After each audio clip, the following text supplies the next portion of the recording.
Many people call their husband or their wife better half. What could be wrong with the idea of the so-called kabiyak? One, you are a whole person without your spouse. Buo ka. Isinilang kang buong tao. 1 Thessalonians 5:23, may your whole spirit, soul, and body be kept blameless at the coming of our Lord Jesus. So inisa-isa na dito yung talagang kompletong rekado ng isang tao, body, soul, and spirit. At ikaw yun. You are whole even before you met your spouse. Genesis 2:7, then the Lord God formed a man from the dust of the ground and breathed into his nostrils the breath of life, and the man became a living being. So buhay ka na, living being, noon pa man. Your spirit, body, and soul from God make you a complete person. Para isipin mong kalahati ka lang at hindi ka nabubuo hanggang hindi ka nagkakaroon ng kabiyak is an illusion. It's a lie.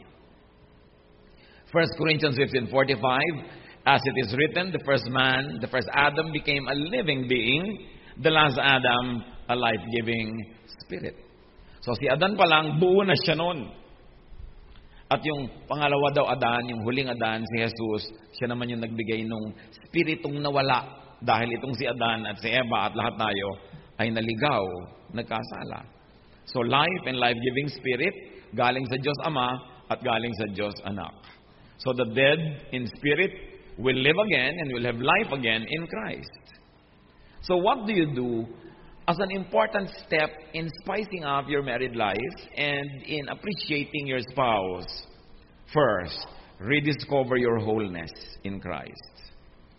In Christ's life-giving power and the so-called living water. Matatandaan ninyo, meron ng babae sa may balon na nakatagpo ng Panginoon at matapos ng kanilang mahabang usapan, sabi ni Lord, kung kilala mo lang kung sinong kaharap mo ngayon, hihingi ka sana at ang ibibigay ko sa iyo yung living water. The life-giving water. At hindi ka na mauuhaw pa kailanman. Alam natin na hindi H2O o talagang literal water ang tinutukoy ng Panginoon. Sabi niya, itong tubig na ibibigay ko, magbubukal mula sa iyong kalooban. Hindi ka na kailangan pumunta sa mga balon, pumunta sa mga poso, humanap ng kung saan-saang source. Kasi sa iyong mismong kalooban magmumula ito. At hindi ka lang mapupuno, aapaw ka pa. So, one of the ministries of the Lord Jesus is to give satisfaction and wholeness from within. Galing sa loob, hindi galing sa labas.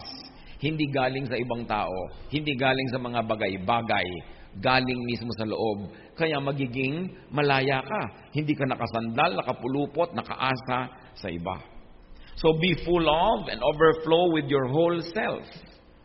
Then you will be fully whole. Then you will be able to now accept a partner and minister to a partner because you yourself are whole. Maraming partnerships doesn't work dahil yung mga tao hindi nila nare-realize na whole sila. Ang tingin nila sa sarili nila kulang at ang pampuno nila yung partner. So may tungkuling kang punuin ako kasi kulang ako. Ang nangyayari tuloy, lagi lang nabibigo dahil hindi na nang nagaganap. So, want a partner to have someone to give to, not to have someone to take from. Pagka nabuhay ka sa illusion na, I want to have a husband or a wife to complete me. Ibig sabihin, kailangan ko ng tao para ko siya kunan at ako'y punuin. At pag pumasok ka sa marriage, sa gano'n ng expectation, wala akong pera, kailangan kong magkaroon ng asawa na maraming pera o kumikita ng malaki. So nag-asawa ka para may magbigay sa'yo. Lumaki akong hindi minamahal ng mga magulang ko, kailangan maghanap ako ng magme-make up for that loss. Kailangan may magmahal sa akin. Lugi ako noon, ang hirap-hirap ko, kawawa ako, api-api. Kailangan ngayong may tumangkilik sa akin.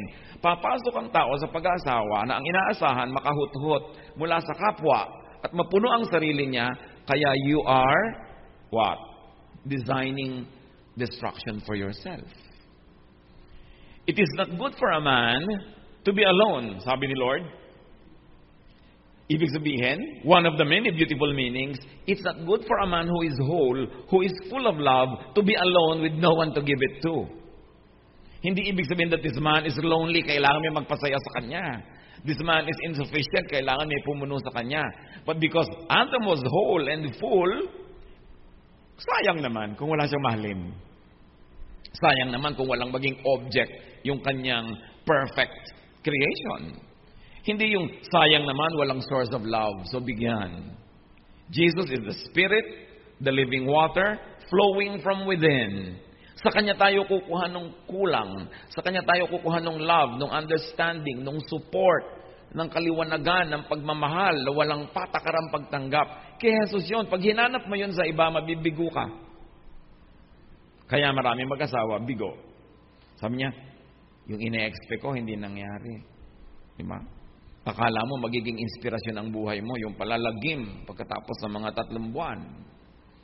Kaya, kasi pumapasok ko nang hindi naiintindihan ang sarili, hindi naiintindihan kung bakit siya nag-aasawa. What is a lie? What is an illusion? What are the demons that plague our lives? Yung I am incomplete, therefore you complete me. I am a missing rib, find me. Or, I have a missing rib, where are you? Sabi daw nila, a man doesn't find completion until he finds his missing rib. That's hogwash. Drama. Dahil talaga ba, pag nagkaroon ka talaga ng asawa, magkakaroon ka ng completion? Ang dami-dami naghihiwalay, nagkakagalit, o kaya pinagtitiisan na lang yung kasal nila, alang-alang sa mga bata. So, yung expectation mo na pupunuin ka ng ibang tao must be corrected. Cast out your demons so you could be whole, healthy, and autonomous. Sa Mark 16:9, Jesus had forced 7 demons out of Mary Magdalene. Maaari ang literal reading nito, talagang mga 7 demonyo pinalayas. Masamang espiritu, lumayas ka sa kanyang katawan. Pwede yon. Pero meron ding pwedeng malalim na reading yan. Demons that plague the life of this woman. Attitude, emotional wounds, illusions, expectations, search for completion, trying to look for it from other people and other things. At nung natanggap siya ng Panginoon, siya'y minahal, naturuan, na-realize niyang ang Panginoon ang kailangan niya, napalayas yung mga demonyo sa buhay niya. At dahil doon siya'y sumaya, at hindi na humiwalay sa Panginoon, sumama na katulad ng napakarami mga followers. Because sabi nga ng Panginoon doon sa babae sa balon, the living water will come from within. In marriage, you are the other half, not of a person, but of a partnership. Kabiyak ka pa rin. Pero hindi nung tao. Kasi buo siyang tao. Kabiyak ka ng partnership na ito. Ng korporasyon na ito. Ng relationship na ito. Ng physical, social, and legal union. Kabiyak hindi ng isang tao dahil buo siya at buko ka rin bago kayo pinakasal. Kabiyak kundi isang partnership. Layunin. Kabiyak ka ng adhikain. Kaibiyak ka ng isang entity, isang goal. Pareho kayo ng goal. Pareho kayo ng gustong marating. Pareho kayo ng gustong mangyari sa inyong mga buhay. Kaya napakaganda pa ng isang tawag sa mag-asawa, kaisang dibdib. Dibdib being a symbol of the puso. Layunin, mithiin, gustuhing mangyari sa buhay. Kaya kayo magkaisang dibdib. Magkabiyak kayo sa pangarap. Magkabiyak kayo sa mga layunin at gustuhin sa buhay. Magkabiyak kayo sa ministry, sa paglilingkod sa Diyos. Yun ang magkabiyak. Dalawang taong parehong buo, nagsasama, nagiging other half of a goal, of an entity, of a partnership that is meant to be exclusive. Matthew 19:5-6.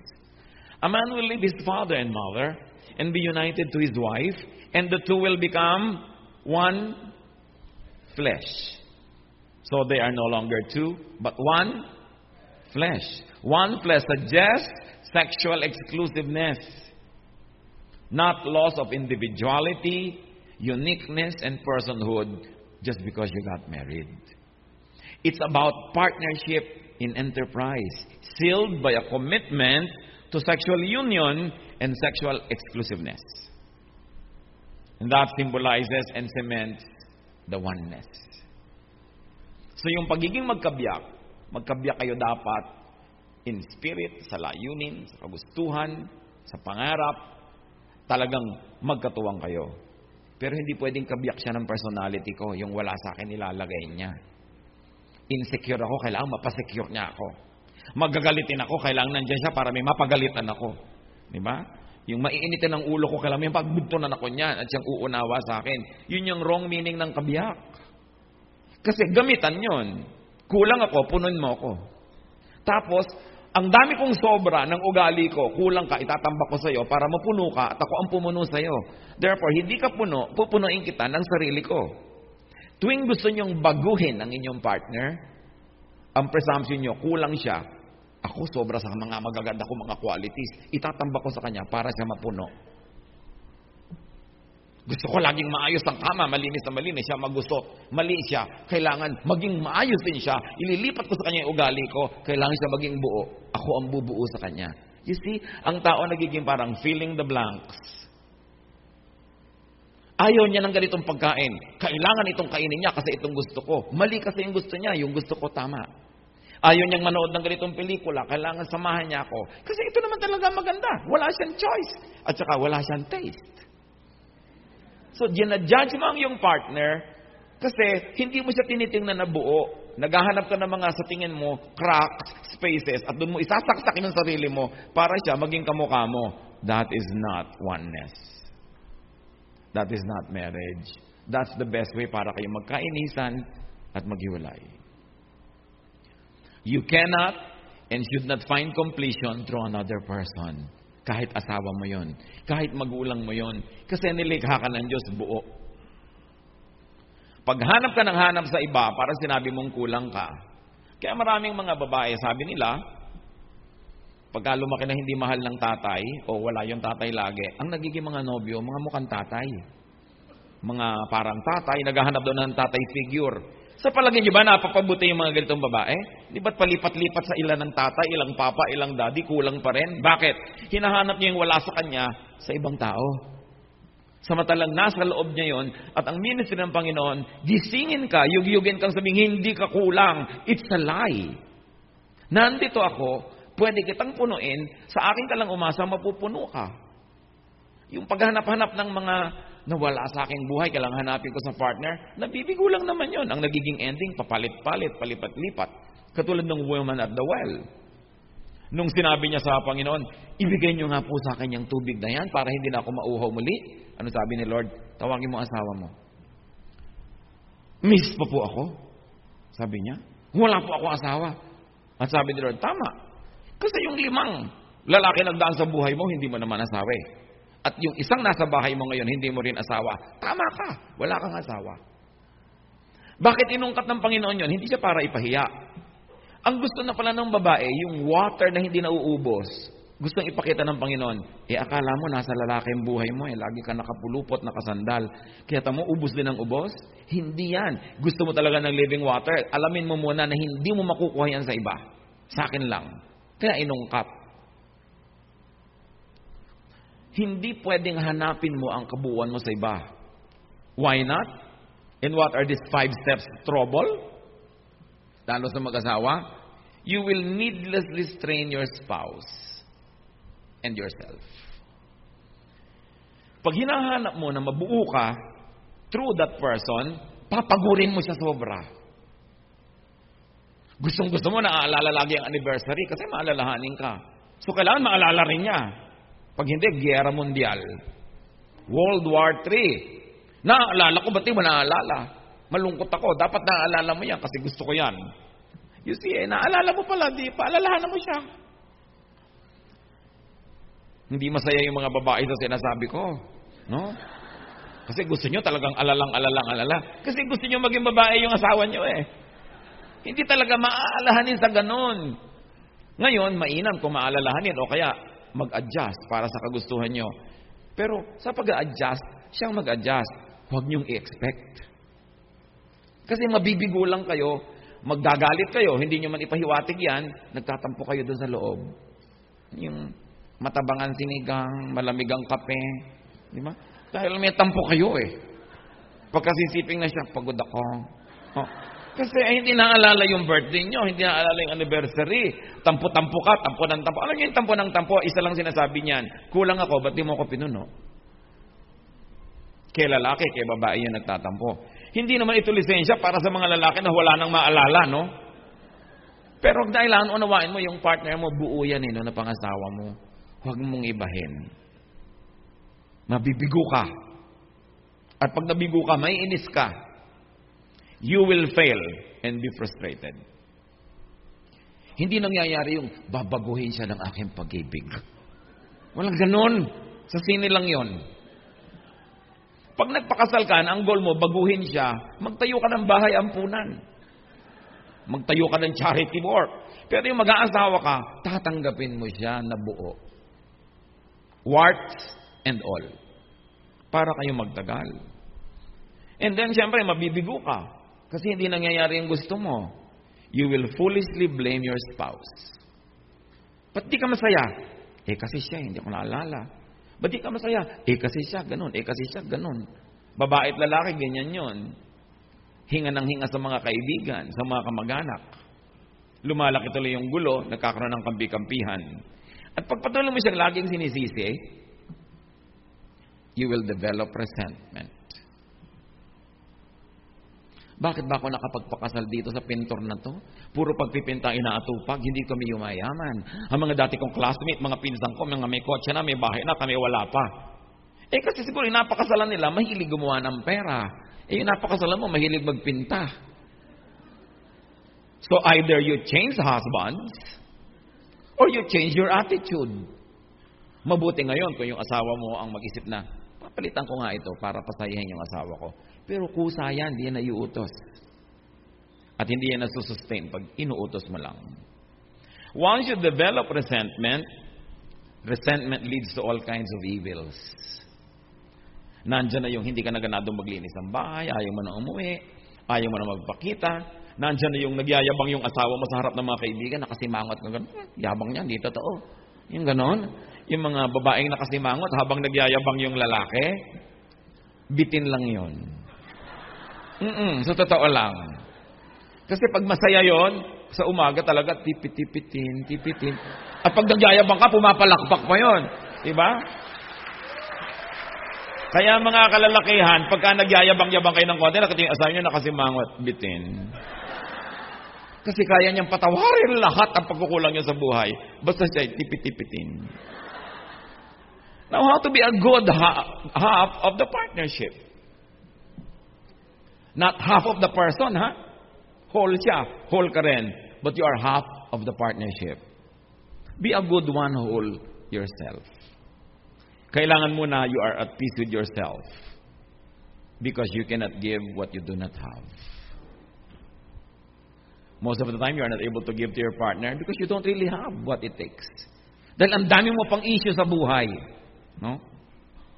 Ang dami mo pang angst. Ang dami pong mga multo na dapat palayasin sa buhay mo. Kaya tuloy ang napapalayas mo yung asawa mo. Kasi nalilito ka na kung sino talaga yung bida at kontrabida dyan.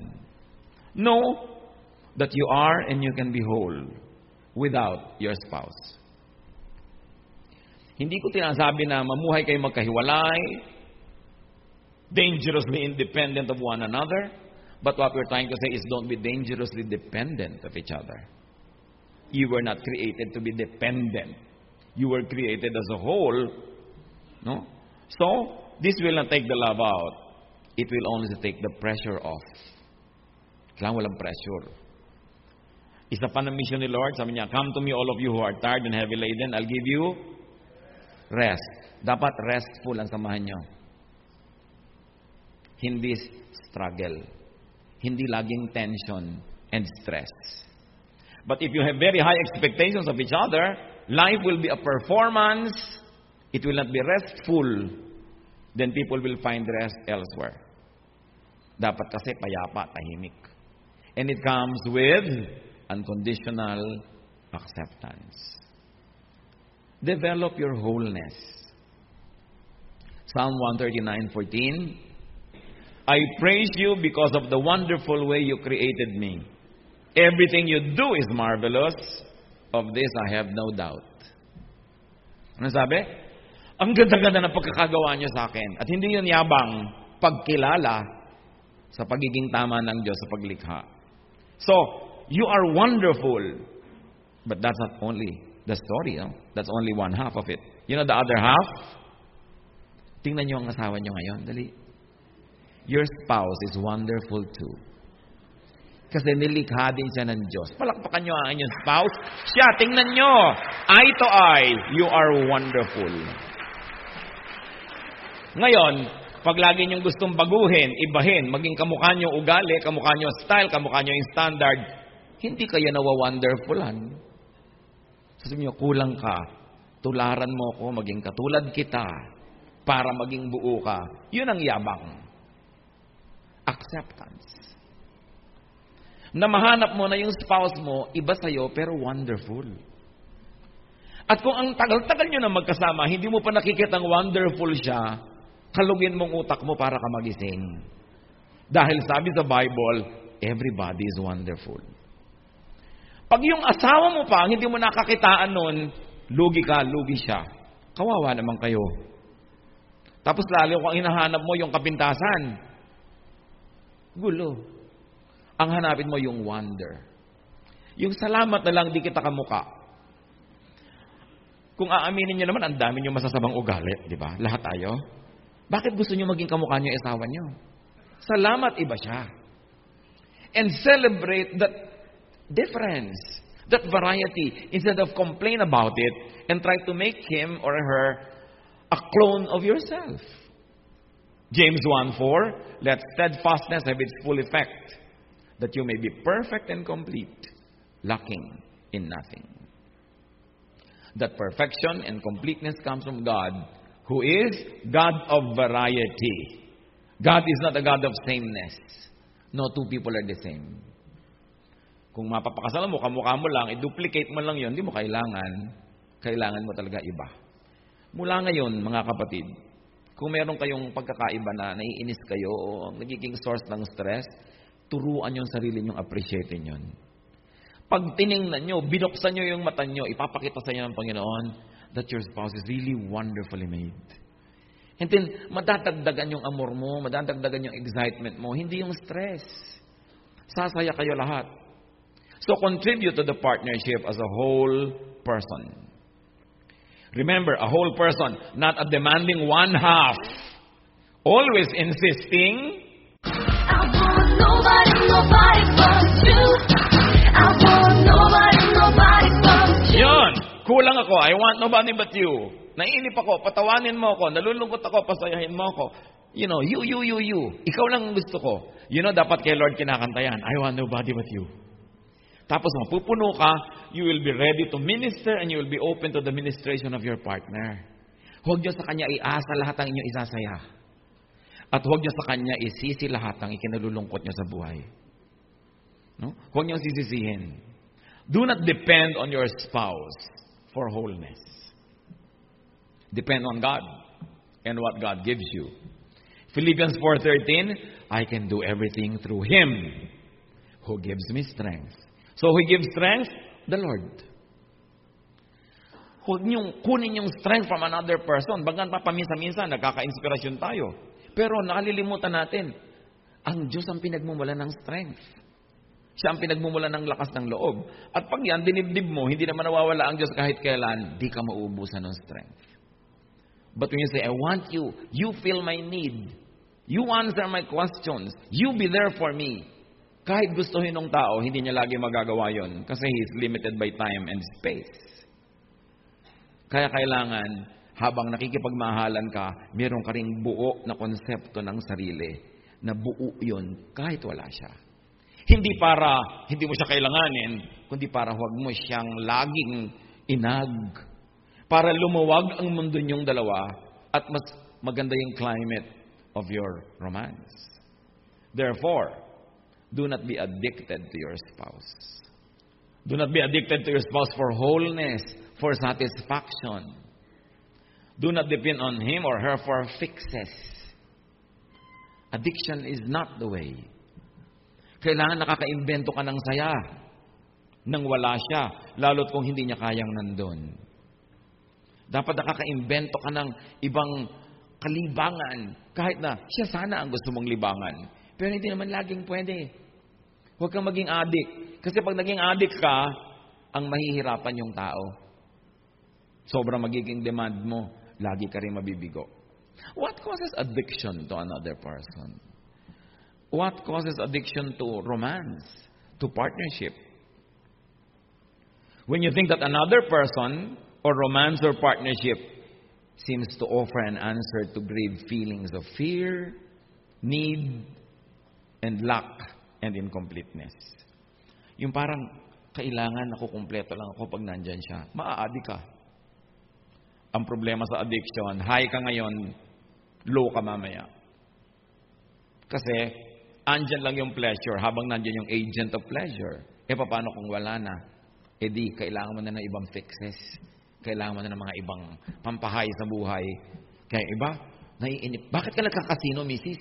Naiinip kasi ko, nasa abroad ang asawa ko. Yan pala yung nag-a-abroad na nga, hirap na hirap, magkakasino ko pa, lungkot na lungkot ako. Ba't di ka mo pasayahin ang sarili mo? Wala kasi siya. So ang nangyayari tuloy, pag wala siya, maghahanap na ng second substitute. Yung mga nasa abroad din, ang dami nangyayaring ganyan. Pares doon abroad. O bakit? Kasi namimiss ko ang asawa ko. Paano? Sinanay mo yung sarili mo na kung wala yung asawa mo, hindi ka na nakatayong puno. Para kang baging, kailangan mo lagi ng balag. Kailangan mo lagi ng pupuluputan. Paano kung wala? Hindi pupulupot ka kahit kanina lang dumaan. Mahirap yung dependent ka on other people. Yung sinasabi natin ito na emotional autonomy is not to declare to your partner, I don't need you. Pero dapat meron kang sariling matigas, matining na gitna, na loob, na center. Nandyan siya o wala, nakatindig ka. Pero mas masarap na nandyan siya. Kasi nasisira yung pagkatao mo pag sobra kang addict sa yung partner. This expectation is doomed to fail. Because one derives a sense of selfhood, wholeness, meaning and value, and strength from outside of themselves. Hindi pwede yun. It's an externally derived sense of identity. Sa Spain nga, ang mga babae doon, kahit nag-aasawa, they maintain their family name. Halimbawa, ikaw si Mercedes Santos. Ikaw pa rin si Mercedes Santos, pinapakilala ka, Mercedes Santos. Pag gusto sabihin yung asawa mo halimbawa, De La Cruz, ito si Mercedes Santos de La Cruz. Or De Vega. Ganon. Hindi nawawala yung identity nila. Hindi ko sabing ganyan gawin nyo. But it's an example na you maintain a little bit of yourself. So that you are ready to give, not always to ask. Yung iba naman, ang sense of meaning nila, wealth. Kaya pag hindi sila wealthy, parang wala silang sense of meaning. Title or position, power, image, looks, approval of others, admiration of others. Pag wala yun, parang wala nang kwenta yung pagkatao nila. Magkakamag-anak lahat yan. Things and people outside of you that you depend on for your own meaning, you've got to declare independence from those because you are dependent only on God. Ang mga taong ibinibigay sa atin, dagdag, pero that they are not meant to replace the position that God has in our hearts. Kaya nga lagi ko sinasabi, dapat ang Diyos ang number one sa buhay ng mag-asawa. Hindi yung misis, hindi yung mister. And sa may mga misis, nagre-reklamo, sabi, number 2 po ako. Alam mo, pag number 1 ka, pwede. Pero pwedeng may number 2, number 3, number 4, number 5. Pero kung number 2 ka lang, dahil number 1 ang Diyos, wala nang number 3. Dapat goal maging number 1 ang Diyos. Kaya priority ng mag-asawa to keep themselves together is to always worship God together. To grow spiritually together. Because as long as God is the center of your life, you will be whole. You will be full. It's a goal. Pag sobra kang umaasa sa asawa, stressful. Meron pang ayaw kumain pag wala pa yung asawa. O bakit hindi ka pa kumakain? Kasi iniintay kita eh. Either talagang napakalabing ng babaeng ito o na mamanipulate. Kailangan makauwi ka. Kung hindi, mamamatay ako sa gutom. Hunger strike yun. Diba? Yung kaya tuloy, hirap na hirap ka na, darating ka para lang makakain na siya. May pressure. Diba ang sarap nung hindi mo pinapressure pero nandyan? Kasi gusto, hindi dahil para wala na lang away. Yung mga ginagawa para wala na lang away, natutuwa ka pero ang babaw nun. Mas malalim yung kaligayahan mo pag isinusukong kusa, ibinibigay ng kusa without your demand. Napakahalaga na magkaintindihan kasi yung 20, 30, 40 years na mag-asawa, they quarrel about the same things as if they were married last week. Yan ang dapat kantahan ni Gary Valenciano ng Di na natuto. Sa inyo ang premyo. Di ba? Hindi na natuto. May mag-asawa, ba't magkaaway na naman kayo? Lumang-luma na yung pinag-aawayan nyo. Hindi nyo na maayos. Ayaw naman maghiwalay. So, dapat ayusin. Yung search ng meaning outside of yourself causes overdependence. Possessiveness. Siyempre, pag nakaasa ka sa isang tao sa meaning, you become possessive because you protect the meaning na nakukuha mo sa kanya. And because of that, you become jealous. And jealousy, of course, is because of fear. Fear of losing. So, yung taong sobrang magmahal, ang kakambal ng buhay niya lagi, takot. Takot na maagaw ng iba yung minamahal niya, o kaya agawin ni kamatayan. Takot na takot kang mawala siya. So, lagi ka nalang takot. Bakit ka pa nagkaroon ng love, binigyan ka ng Panginoon ng mamahal at pagmamahal, ang buhay mo, puro takot na lang. Pag wala siya, siguro may kasamang iba. Pag ginagabi, siguro yan. Kahit nasa banyo siya, bulatlat ka ng bulatlat ang wallet, ang mga cellphone, naghahanap ka ng mga ebidensya. Kung yung takot mo ay totoo. It can happen. Sayang naman, ang iksi-iksi ng buhay, pupunuin mo ng tension and fear. And when you're already fearful, you become irrational. Kahit wala ng multo, nakaka-invento ka na ng multo. Mamaya yung kainan nyo, naging awayan na. Although mga babae, siyempre, kung minsan pag may kutob naman kayo, totoo yun ha. Kaya kailangan nakikinig din kayo sa kutob. Yung nagagalit pa yung mister nyo, naku, nagagalit-galit na lang yun para huwag matanong. Di ba? So magtanong kayo, right nyo yun. Pero ang mahalaga, huwag kayo maging irrational. Huwag yung parang wala ka ng buhay pag nawala siya. Kaya siya yung lalaki, kaya siya yung babae. Kasi aasa ka ng gusto. At pag nakasandal kang todo sa isang tao, di ba nangangawit siya? At pag nangangawit siya, anong gusto niya? Pahinga. Mapapahinga lang siya pag nawala ka. So anong gusto mo? Wala ka. O malayo sa'yo kahit sandali, makapagpahinga. So nakakapagod ka bang kasama? Mga misis, tanong nyo nga sa mister nyo, nakakapagod ba akong kasama? Sige na, dali. Huwag mo na kayo sasagot mga mister, baka may mag-away pa. O mister, magtanong kayo sa misis nyo, nakakapagod ba akong kasama? Yan ang importante yung tinatanong. Pero alam nyo, mga kapatid, kung may pakiramdam kayo, di nyo na kailangang tanong yan. Dapat kayo magtanong sa sarili nyo, manalamin kayo, nakakapagod ba akong asawa? Di ba yung, wala na ba akong tigil ng ka-expect, ka-demand na maging tulad ko siya? Pero 20 years na namin pinagtatalunan to. So dapat, either magpalit ka ng asawa na hindi advisable, o magpalit ka ng ugali, which is doable. Magpalit ka ng mga expectation, but you won't want to live all your life until your dying day quarreling about the same things. Dapat maiba.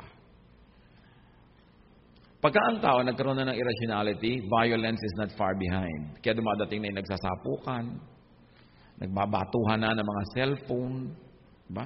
Hampasan ang sandok. At pag namamalaan siya yung asawa mo, huwag mong aawayin. Diba? Kaya maraming may mga paso. Frustration, dissatisfaction, disillusion. Yung ba't ba ako nakapag-asawa pa? Tama si nanay. Kasi nagkaka-disillusion. Why? May expectation ka kasi, tas hindi yun nami-meet. Then there's a sense of failure and betrayal and vexation. The better half becomes the bitter half. Heaven becomes hell. Love becomes non-love, or worse, hatred. It is so easy to hate the one you used to love. Pagka mali ang pahulugan mo sa love, that you are in my life to make me feel good, to fulfill my dreams, to meet my expectations. Pag ganyan na dinaman nyo, you are headed for disaster. Kasi ang pag-aasawa, kung hindi nyo pa nalaman bago kayo ikasal noon, alamin nyo ngayon, ito'y isang walang patakarang pagtanggap. Sige nga, sabihin nyo nga sa asawa nyo, magpalitan kayo, tinatanggap kita na walang patakaran kahit starting today. Sige nga, kausapin nyo nga. Huwag kayong corny, sumunod kayo sa instruction. Sabihin nyo yan. Ha? Pero kailangan holding hands. Look into each other's eyes and say, tinatanggap kita kahit ngayon pa lang nang walang patakaran. Huwag kayong tumawa-tawa dyan, gawin nyo. Yung iba sa inyo, nahihiya lang kayo, yung pong gawin eh. Kahit baduy, gawin nyo. Kasi, ba't pa kayo nag-asawa kung di nyo tatanggapin?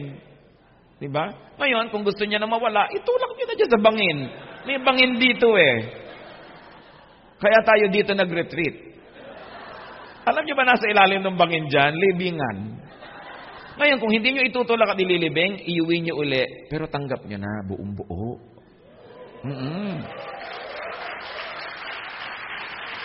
Kahit na hihiga siya, nalulukot ang buong kama, di bali na. Di ba? Hayaan mo nang malukot. No? Ang masama yung relasyon yung lukot. Kahit makakalimutin sa ganito at ganon. Yung mga babae naman, siyempre, ang daming mga mamunting maliliit na bagay, laging hinihingi. Ibigay nyo na para tahimik ang mundo. Kaya nyo naman eh. Di ba? Yung ibang mga lalaki din eh, may pride pa, ayaw pa daw, di ba? Gandahan ang pamamalansya. Gandahan nyo ng pamamalansya nyo para masyahan ang mga misis ninyo. Yung iba, akala mo noon, babawasan ang pagkalalaki pag binagbibigyan yung asawa. No, mas nagbibigay kayo, mas tumitimbang yung kahulugan na kayo talaga yung padre de pamilya. But don't be over-dependent. Dependence brings about addiction. And the cycle will just keep repeating. What are the deeper reasons for addiction? At ito, addiction sa tao, addiction sa bagay, addiction sa drugs, sa mga bisyo. People become addicts because they derive their identity from a bruised, wounded, deprived past. From a nagging need and want. Nagiging addict ang mga tao pag meron silang victim mentality. I was the victim. Marami kong kulang nung araw. Kailangan punuin mo yan ngayon. Then, maa-addict ka dun sa nagbibigay sa iyo nung pleasure na yon. At pag na-addict ka na, sasakalin mo na siya, dadaganan mo na, pipilitin mo na, pupuluputan mo na hanggang kumulagpo siya dahil sasakal na siya. Kaya it doesn't work eh. This state is a living present hell that people need to be saved from. You are not your past. You are your present. So huwag nyo nang dalhin sa today lahat ng mga hinagpis, lungkot, galit nyo sa mundo nung araw. Kasi ang tendency, ang gagantihan nyo, yung katabi nyo. Yung kapartner nyo, na walang kamuang-muang sa mga nangyari sa inyo nung araw, tapos siyang gagantihan. No. Kaya ang itinuturo sa atin ng Biblia, forgive. Lahat ng mga atraso sa inang nakaraan, patawarin mo na. Huwag mo nang bitbitin hanggang ngayon. Kasi pag ang dami mong dala, yung asawa mo, mapipilitan kang tuwangan at tulungan, pati siya mapapagod. Dapat bitawan yung mga emotional baggage. Yung mga galit mo nung araw sa nanay mo, sa tiya mo, sa stepfather mo, stepmother mo, sa kapitbahay niyong masungit, sa tita mong nangungurot. Lahat yan, huwag mong iganti sa iyong asawa. And don't say, I'm a victim, I'm a patient, you have to be the nurse. Kasi sobrang demand yun. Kaya kasama ng wholesome na pagsasama, forget the past. Forgive everybody in the past. Clean slate. Then magaan ang dugo mo, magaan ang buhay mo, magaan kang kasama. Gaganda ang inyong relasyon. Yung iba naman, kaya ganyan ang ugali. Sabihin, kasi nung araw, ganito yan eh. Lagi na lang ba yun? Minsan lang nangyari sa inyong buhay nung araw yun. Habang buhay nyo na bang uungkat-ungkatin, aalalahanin, parang nagre-replay, then ang effect pa ulit-ulit. At ito nga yung lugi dyan eh. Yung asawa nyo na pagbubunto na ng lahat. Hindi naman siya yung gumawa. So, forget the past. Forgive people. And also, don't think too much about the future. Utos din niya ni Lord, ha? So, don't be anxious about tomorrow. Tomorrow will be anxious for itself. The day's trouble will have its own solutions. The blessings for today is enough for the needs of today. Kaya marami rin mag-asawa nag-aaway kasi laging concern nyo isa about the future. Oh, wala pa tayong savings. Wala pa tayong ganun. Wala pa tayong... Kailangan mo na ba ngayon? Hindi pa. Huwag ka mong aawayin ngayon. Hindi pa pala kailangan eh. Ang totoo, kung nabubuhay tayo mga kapatid sa yung today. Ayan, ngayon, anong oras natin? Anong oras? Anong minuto? Ano ba talagang problema niyo? Wala naman, di ba? dumadami yung problema pag iniisip niyo yung nakaraan, naaalala niyo yung mga galit niyo, o kaya yung future, naiisip niyo yung mga fears ninyo, mga worries. Paano kaya tayo mamamatay? May savings ba tayo? Paano pag nagkasakit tayo? Alam niyo sabi ni Lord, tomorrow will be anxious for itself. Bakit? Kasi bawat problema may kasamang solusyon. Bawat north may south, bawat west may east, bawat up may down, bawat cold may hot. Lahat may kakambal. So ano kakambal ng problem? Solution. Pag walang solution, hindi problem. Tanggapin nyo. Hindi problem yan. Huwag nyo solven kasi wala palang solusyon. Pero pag problem, may solution. Eto ngayon, yung problem nyo bukas palalabas yung kakambal na solusyon. Hindi ngayon. Kasi wala pa siya eh.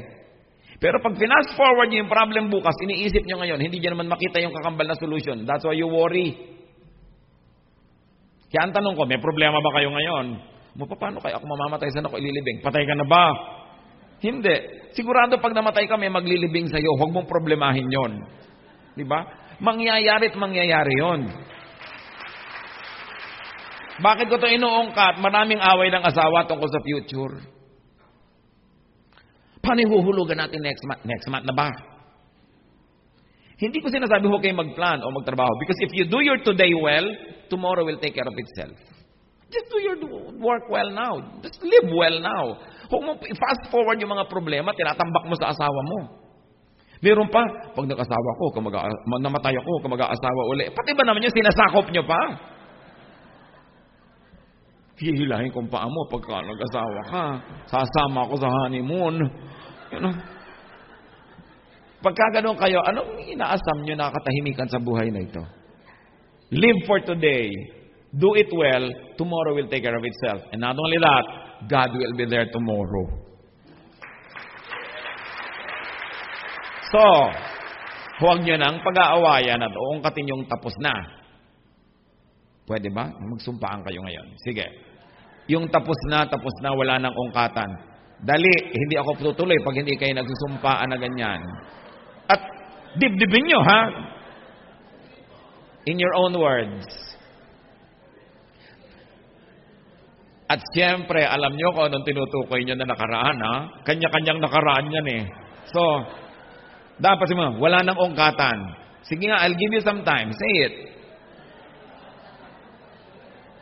Teka, magkali naman tayo. Huwag nyo sabihin, huwag mo na uungkatin yung ko. Ikaw sabi mo, ako hindi na uungkat. Yun, ha? O sige. Hindi utos ito. Volunteer. Walang ungkatan. Go.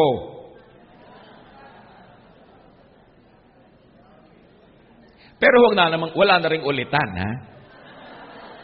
Dapat wala nang ulitan. Walang ungkatan, walang ulitan. Okay? Ha? Deal? O deal? Pag hindi naman, sayang naman yung katatayo ko dito, gininaw na ako, tapos yung pala, wala rin effect sa inyo yan. Kailangan walang ungkatan, walang ulitan. Diba? Tapos ito, so hindi nyo na pag-aawayan yung nakaraan, di ba? Ha? Promise? Huwag nyo rin pag-aawayan yung future dahil wala pa. Pag dumating na lang doon, tapos yung problema, hindi na tapos doon kayo mag-aaway. Pero wala pa ngayon, huwag nyo pag-aawayan yung future. O sige, magsumpaan kayo. Dali. Walang pag-aawayan na future. So ngayon, tatanungin ko kayo, right now, while you're seated together, meron ba kayong problema? O, so wala kayo dapat pag-aawayan. Bukas, marirepeat yung today. Kasi yung bukas lang ang haharapin nyo pag nandun na yung bukas. Kakalimutan nyo rin yung ngayon. Kakalimutan nyo sa makalawa pa. Yun ang tatahimik ang buhay. Yun sabi ni Lord, no? Salvation. Salvation from the past. Salvation from the oppression of the future. Live for today. That's why the Lord says, today is what is important. Pag kayo nabuhay for today, ang daming mawawalang bigat sa inyong buhay. At bakit nyo dapat alisin? Kasi habang hindi nyo inaalis, dinadagan nyo rin naman sa partner nyo yon, hindi nyo rin sasalohin. Kaya gumugulo ang buhay. Identify yourself with the blessings of today, not with the deprivations of yesterday, and not with the concerns and worries of tomorrow. Kailangan, because identified wants and deprivations of the past, people tend to look for the answers in their partners. They search for their missing rib. Nagiging rip-off tuloy. And then they search for that soulmate. Nagiging checkmate ang buhay. Kasi hinahanap mo yung soulmate. Ano yun? Wala yun. Yung sarili mo, ang soulmate mo, kasi ikaw ang dilikha ng Diyos na buo. Huwag kang maghanap na maging siya at ikaw, match na match. It's a lie. Huwag kang maging sobrang romantic at madrama. Don't seek completion because it's unending and the demands are very high. Completion is in God. So, anong dapat natin gawin? Naghahanap ka lagi. When you always look for the answer to your partner, don't forget that your partner could also be looking for an answer. So nobody will answer anybody. Magiging ka lang selfish at gagamitin mo siya for your ends. What is the result? When you're addicted to someone and you want someone to please you, you want to change one's character. You know, wanting to change one's partner. Kung gusto mo siyang palitan, papalitan mo siya. No? Gusto mo siyang palitan mo yung ugali niya.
Walang patakarang pagtanggap. Everything or nothing. Hindi pwedeng tailor-made. Love can never be designed. So, either you change one's partner, or many people look for many part-time partners, or they keep changing partners, like the woman at the well. So, tanggapin. Kahit naman palitan mo, yung makukuha mo uli, hindi na naman yun ang perfect ideal mo, wala ka lang tigil. Hanggang butot balat ka na, tinaago ka na ni kamatayan, naghahanap ka pa, Facebook ka pa ng Facebook, I'm single. Diba? Yung nakakalat ka pa sa lahat ng bar, may tungkod ka na. So kailangan, yan na yan. Kung ano binigay na sa inyo ng Lord, yan na. Diba? Yan na yan. Sabihin mo, ikaw na talaga. Dapat.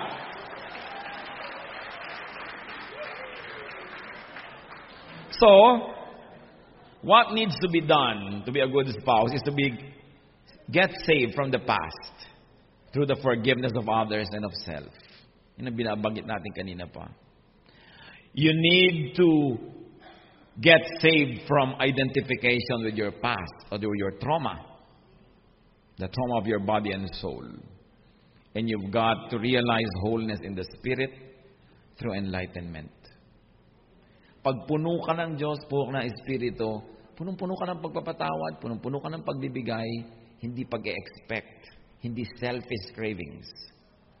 So accept your spouse unconditionally. As a person, as an identity, not as a filler. Hindi siya filler ng mga blanks mo. Siya ay buong tao. Not as someone incomplete. Natatambakan mo ng mga excess baggage mo at pupunuin mo siya ng sarili mong character. Siya ay unique. Colossians 3:18-19. Wives, submit yourselves to your husbands as is fitting in the Lord. Husbands, love your wives and do not be harsh with them. Akala ng mga wives, ang bigat na pinunuro sa kanila, submit. Mas mabigat sa husband, love. Pero pareho yan, isa lang ang premise. Acceptance. Because you cannot submit to someone you don't accept. The reason why some of you cannot submit your husband, you don't accept your husband. Paano ko magsasubmit? Mas matalino ako sa kanya. Paano ko magsasubmit? Mas maganda ang diskarte ko. So, hindi mo ina-accept siya. Yung mga iba namang husbands, kaya nagkakaproblema with the wives, you don't love. Love. Ang laki ng hinihingi sa mga kalalakihan to love. Because you can submit without loving. Di ba? But when you truly love, you also submit. So, mas malaki ang pananagutan ng lalaki to make it going and to keep it going. Do not make your spouse another you. Do not make your spouse a projection of your ideals, an executor of your illusions, a filler of your empty cracks. Kasi, hindi ka naman talaga empty. At paano mo siya gagawing filler? Buo rin siya, hindi naman siya pira-piraso. So, kailangan buong pagtanggap. When you don't accept your spouse fully, you'd only become judgmental. You know why some of you become judgmental of your own spouse? Because you don't accept the person. And when you're judgmental, you become unhappy. When you're unhappy, you become demanding and complaining. And you also provoke your spouse to be the same. A vicious cycle begins. Everybody loses. Kaya sabi sa Ephesians 5:21, submit to one another. Hindi lang yung wife nagsasubmit sa husband. Husband din submit to wife. Submit to one another out of reverence for Christ. In other words, yung submission, hindi naman pagsuko, bigayan. Pagbibigay. So nagbibigay ka kung kaya mo ngayon. Marami kang powers ngayon, ikaw ay magbigay. Bukas, wala siya. Siya naman ang pagbigyan mo. Bigayan. Submission kasi hindi pagpapaalipin, pagpapaapi, pagpapakawawa, pagpapakahamak. No! Pagbibigay. Submission of your ego to another. O sige, pagbibigyan kita. Body language naman will tell you na, hindi ko kaya magbigay ngayon. Pagod na pagod ako, punong-puno ako. So, ikaw naman pagbibigyan ko. Bukas ako naman, bigayan.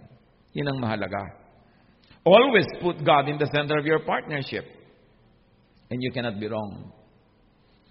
Put the spirit of your spouse, which comes from God, as priority for you. No? 2 1/2 persons cannot make a one whole person. Hindi magmamatch. 2 non-whole persons cannot make a one whole partnership. Dapat 2 whole persons, they can make one whole partnership. Realize your wholeness, contribute a whole you, and accept, receive, and enjoy your whole spouse.